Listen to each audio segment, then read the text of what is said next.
கர்த்தர் உன்னை தினமும் தேடி வர என்ற தலைப்பில் நாம் அதிகமாக தியானித்து வருகிறோம். இன்று கர்த்தருடைய வார்த்தையை தியானிப்போம். தேவ சமூகம் நம்முடைய வாழ்க்கையிலே மிக முக்கியமானது. தேவ சமூகம் நமக்கு முன்பாக இருக்கும் பொழுது நம்முடைய வாழ்க்கை எப்படி மாறுகிறது என்று ஒவ்வொரு நாளும் நாம் கற்றுக்கொண்டு வருகிறோம். இன்னைக்குடைய வார்த்தை நாம் கவனிப்போம். தேவனுடைய ராஜ்யம் புசிப்பும் குடிப்பும் அல்ல, அது நீதியும் சமாதானமும் பரிசுத்த ஆவினால் உண்டாக்கும் சந்தோஷமாய் இருக்கிறது. பாருங்க, தேவனுடைய அந்த ராஜ்யம் நம்முடைய வாழ்க்கையிலே அவருடைய கிருபை, அன்பு இதெல்லாம் வேலை செய்கிறது. பார்த்தீங்களா, அவருடைய ராஜ்யம் நமக்குள்ள வேலை செய்கிறது. அது வேலை செய்யும் பொழுது நம்முடைய வாழ்க்கையிலே அவர் எல்லாம் தந்திருக்கிறார். நம்முடைய வாழ்க்கையில் அவருக்கு கல்வாரி சிலுவையின் மூலம் நமக்கு எல்லாத்தையும் மீட்டெடுத்து நம்முடைய வாழ்க்கையிலே சுதந்திரமாக சந்தோஷமாக வாழ அவர் நிறைய வழிமுறைகளை வைத்திருக்கிறார் தேவன். அந்த ராஜ்யத்தில் பாருங்கள், நம்முடைய வாழ்க்கையிலே நிறைய பேருக்கு என்ன பண்ணணும்? புசிப்பும் குடிப்பு இருந்தால் போதும். 3 வேளை சாப்பாடு இருக்கா போதும், வேறு ஆண்டவர் வேண்டாம், ஒன்றும் வேண்டாம், 3 வேளை சாப்பாடு கிடைக்கா அப்படின்னு இந்த உலகத்தை பார்த்தீங்கன்னா நிறைய பேர் அப்படி போயிடுறாங்க. புசிப்பு குடிப்பு மட்டும் இருந்தால் போதும். நிறைய பேர் நீங்கள் இப்போ பார்த்தீங்கன்னா நிறைய ஆசிரமங்கள் இந்த மாதிரி சிறிய விஷயங்கள் நிறைய நடத்த இடத்துலலாம் சாப்பாட்டுக்காண்டியே போயிருந்தாங்க. பாவம் அவங்களுக்காக வேறு முடியலன்னு சொல்லி அங்கேயாட்டு 3 வேளை சாப்பாடு கிடைக்குன்னு சொல்லி அங்கேயாட்டு போயிருந்தாங்க. ஒன்றும் தேவையில்லை, ஏதாட்டும் அங்கே 2-3 வேலை செய்யணும், பஸ் அவ்வளோதான், 3 வேளை சாப்பாடு கிடைக்கா, நம்முடைய வயிற்றை கழுவுனா போதும் அப்படிங்கிற அளவுக்கு நிறைய பேர் போயிட்டாங்க. இந்த மாதிரி நிறைய மக்கள் அதை கர்த்தரை தேடாமல் அப்படியே 3 வேளை சாப்பாடு கிடைச்சாலும் போதுங்கிற மனப்பான்மையிலே அப்படி வாழ்ந்து கொண்டு இருக்கிறாங்க.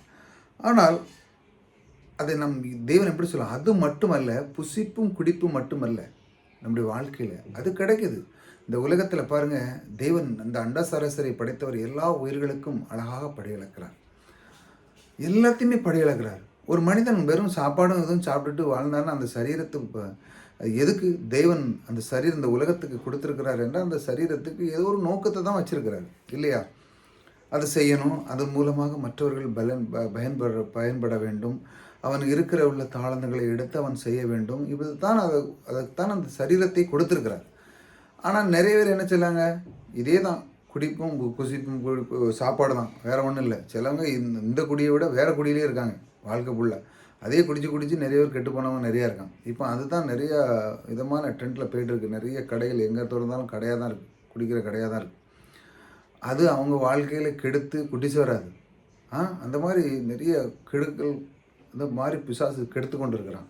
தேவன் பாருங்கள், உணவு மட்டுமல்ல, பாருங்கள், புசிப்பது மட்டுமல்ல என்று தேவன் சொல்கிறார், அது நீதியும் சமாதானம் பரிசுத்த ஆவினால் உண்டாக்கும் சந்தோஷமாக இருக்கிறது. அதாவது இந்த ராஜ்யம் எப்படி சந்தோஷமாக இருக்கு? சமாதானம் முதல்ல வரும், நீதியும் முதல்ல என்னது? நீதியும். 2வது பாருங்கள் சமாதானம். 3வது பரிசுத்த ஆவியினால் உண்டாக்கும் சந்தோஷம். முதல்ல நீதி தேவன் செய்கிறார் பாருங்கள். நம்முடைய வாழ்க்கையில் வார்த்தை கொண்டு அவர் வழி நடத்துகிறார். அவர் நீதியாக அந்த வார்த்தை கொண்டு அவர் செயல்பட்டு கொண்டு இருக்கிறார். என் பிள்ளைகள் எல்லாம் இந்த வார்த்தையை கவனித்து அதை மனதிலே வைத்து நித்தம் அதை சொல்ல வேண்டும். அதை சொல்லி சொல்லி சொல்லி அதற்குள்ளே வந்து அவர்களை நீதியிலே நடப்பித்து அவருடைய வாழ்க்கை பாருங்கள். 2வது அவர்கள் சமாதானமாக இருப்பாங்க. 3வது வார்த்தைகளை கற்றுக்கொள்கிறாங்க. 2வது பாருங்கள், அவங்க சமாதானத்துக்குள்ளே வராங்க. தேவனுடைய வார்த்தை இதுதான் சொல்லுகிறது. ஆகையால் இந்த வார்த்தைக்கு நான் கீழ்ப்படிய போகிறேன், இந்த வார்த்தையை நான் நடப்பிக்க போகிறேன், இதுக்கு நான் ஐக்கியமாக இருக்க போகிறேன், இதை நான் தொடர்ந்து செய்ய போகிறேன், இதை நான் பின்பற்ற போகிறேன், இதன் மூலமாக என்னுடைய வாழ்க்கை செழிப்பு, பொருளாதாரம் எல்லாமே இதன் மூலமாக வரப்போவதற்கான தேவன் இந்த வழிமுறை எனக்கு தந்திருக்கிறார் என்று சொல்லி அந்த நீதியினுடைய வார்த்தைகளை அவன் அழகாக கற்றுக்கொள்கிறான். கற்றுக்கொண்டு அவன் வாழ்க்கையிலே சமாதானத்துக்குள்ளே போகிறான். அவனுக்கு எந்த ஒரு இடையூறு இல்லாமல், அவனுக்கு வருகிற இடையூறுகளெல்லாம் அகன்று, அவனுக்கு வருகிற துன்பங்களெல்லாம் அகன்று அவன் எப்பொழுதும் சமாதானமாக இருக்கிறான்.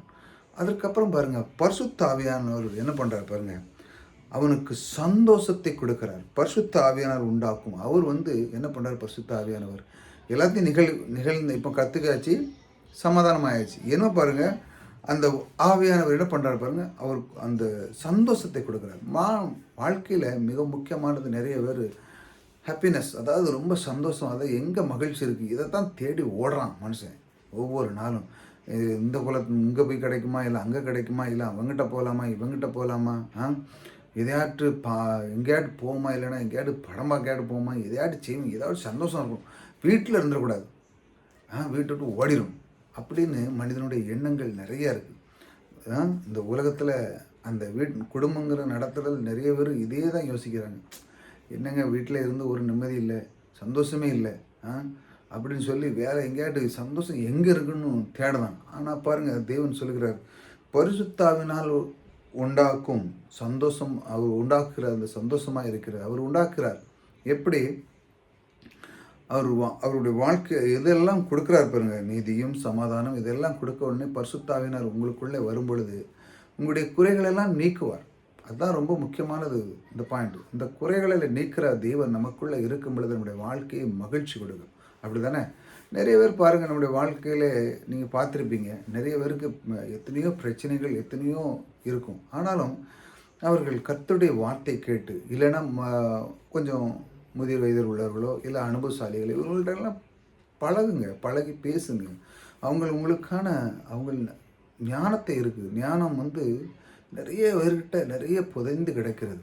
அதை தேடணும். இப்படி ஒரு விஷயம் இருக்குது, நான் இதை எப்படி மேற்கொள்ள, நான் இதை எப்படி கையாள, நான் இதிலிருந்து நான் சந்தோஷமாக வாழ்வது எப்படி, நான் சமாதானமாக வாழ்வது எப்படி, வாழ்க்கையில் ஏன் தருமா இதெல்லாம் நம்ம கற்றுக்கொள்ள வேண்டும். இந்த பூமியானது, புவியீர்ப்பு விசையானது ஒவ்வொரு நாளும் உங்களை நோக்கி இழுக்குது.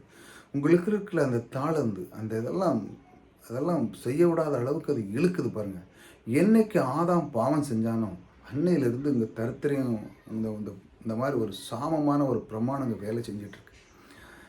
அதற்குத்தான் இந்த சாபமான இந்த பூமியில் இந்த பிரமாணம் வேலை செய்து கொண்டு இருக்க சமயத்திலுமே தேவன் பாருங்க, அவருடைய குமாரனை அனுப்பி அந்த பாவம் மத்தியிலிருந்து நம்மளை மீட்டெடுத்தார். பாருங்க, இந்த உலகம் உங்களை விடவே விடாது. நீங்கள் என்ன காரியம் செய்தாலும் சரி தான். நீங்கள் நல்லது செஞ்சாலும் உங்களுக்கு புறாம இதுதான் வரும், கெட்டது செஞ்சாலும் அது வேறு விஷயம். கெட்டது செஞ்சால் நீங்கள் ஒன்றுமே செய்ய வேண்டாம், அதுவே அவங்க தண்டனை கொடுத்துருவாங்க. நீங்கள் நல்லது செஞ்சால் உங்களை கெடுக்கிறதுக்கு பல பேர் இருக்காங்க. ஆகையால் இந்த மாதிரி ஒரு பிரமாணம் வேலை செய்து கொண்டிருக்கிற நேரத்தில் தேவன் பாருங்கள், அதிலிருந்து நம்மளை மீட்டெடுத்தார். அந்த மீட்டெடுத்து மட்டுமல்ல, இப்பொழுது நீங்கள் அதை புரிந்து கொள்ள வேண்டும். அதுதான் ரொம்ப முக்கியம். என் தேவன் என்னை தேர்ந்தெடுத்திருக்கிறார். ஆகையால் நான் பாவி அல்ல, நான் நீதிமான். நான் ஏன் பாவியாக இருக்கிறேன்? அவருடைய இரத்தத்தினாலே என்னை கழுவிட்டார். என் பாவங்களெல்லாம் நீக்கிட்டார்.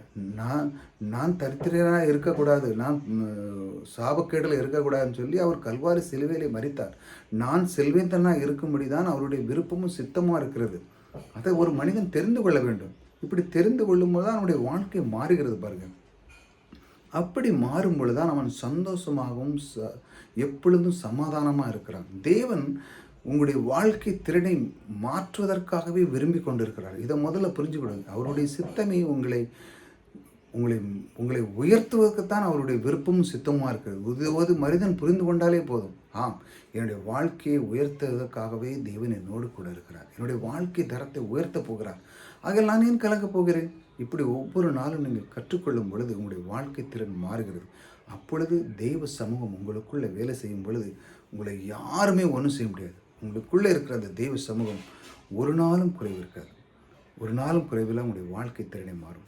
நம்முடைய வாழ்க்கையிலே ஒவ்வொரு நாளும் கர்த்தர் உன்னை தினமும் தேட வேண்டிய தலைப்பில் இதைத்தான் தியானித்து கொண்டிருக்கிறோம். கர்த்தர் உங்களை தேடி வருகிறார். ஆக நீங்கள் எதை பற்றியும் கவலைப்படாங்க. அவருடைய சமூகம் உங்களுக்குள்ளே இருக்கிறது. புதிதாக வந்து சப்ஸ்கிரைப் பண்ணிச்சாங்க. தொடர்ந்து நம்முடைய வாழ்க்கையில் அடுத்த கட்டத்தில் நம்ம என்னை நோக்கி போகிறோம், எதை நாம் கற்றுக்கொள்ளப் போகிறோம் என்பதை தொடர்ந்து நாம் கற்றுக்கொள்வோம். ஆகையால் இப்படி சின்ன சின்ன வீடியோகளை பாருங்கள். தேவன் உங்களுக்குள்ளே இருக்கிறார். ஆகையால் தேவனுக்குள்ளே நீங்கள் எப்பொழுதும் இருந்து அவருடைய சமூகத்தை நீங்கள் அனுபவிக்கும் பொழுது உங்களுடைய வாழ்க்கை திறன் மாறும். கர்த்தர் உங்களோடு கூட இருக்கிறார். கர்த்தர் உங்களை ஆசீர்வதிக்கிறார்.